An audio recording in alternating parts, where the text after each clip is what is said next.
next Sunday, may activity tayo, meron tayong pa-games.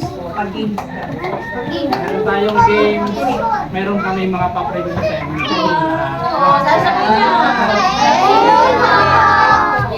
Alam niyo mga bata, ako nung kabataan ko, ganyan din ako. Ganito rin po ako. Ganito rin. Kaya yung grade 6, nasaan yung grade 6? Grade 6, raise your hand. Ako grade 6 pa lang, nagtatrabaho na ako. Kumakayod na ako ng grade 6.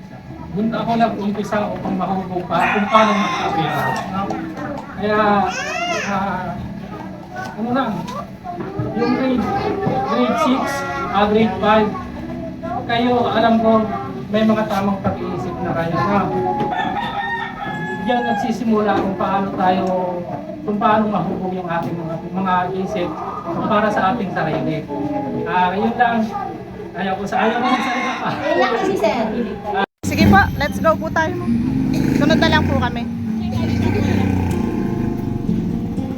So ayan guys, papasok na kami kung saan mismo ang venue, kung saan nagkakaroon ng outreach dito sa San Pedro. So ito yung 50 na bata na tutulungan natin para sa kanilang balik sa eskwela. At syempre, kaisa nito natin si Solid Riders Philippines with Subshare Mato Vlog. Then, dito mismo ginaganap ang kanilang outreach program. And then may feedings program sila at pag-aaral ng mga bata na estudyante na anak ng mga mangangalangan at pasalero. So isa sa atin to na nag-request at ito, nandito tayo upang makita ang sitwasyon ng mga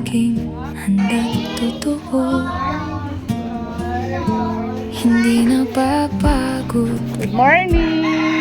hindi sumusuko sa bawat laban. Kasama mo ako. Solid Riders Philippines, tutulong hindi urong kailanman. Gagawin ang tama para sa resultang tama sa bawat. Kaya sa buhay namin, Saka lumaki Sir June? sa tabing release po ako lumaki talaga.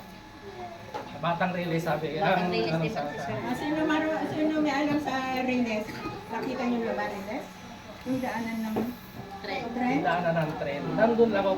Kung ano yung dinadaanan ng tren, nandun lang kami sa tabi, nandun lang yung bahay. Kaya yun, nagsikap hanggang makatapos ng pag-aaral. Makatulong sa mga nangangailangan sa unos ng buhay. Sila'y sandigan, pagmamahal ang siyang pinanghahawakan. Sa bawat sakripisyo, may ngiti kapalit. Pag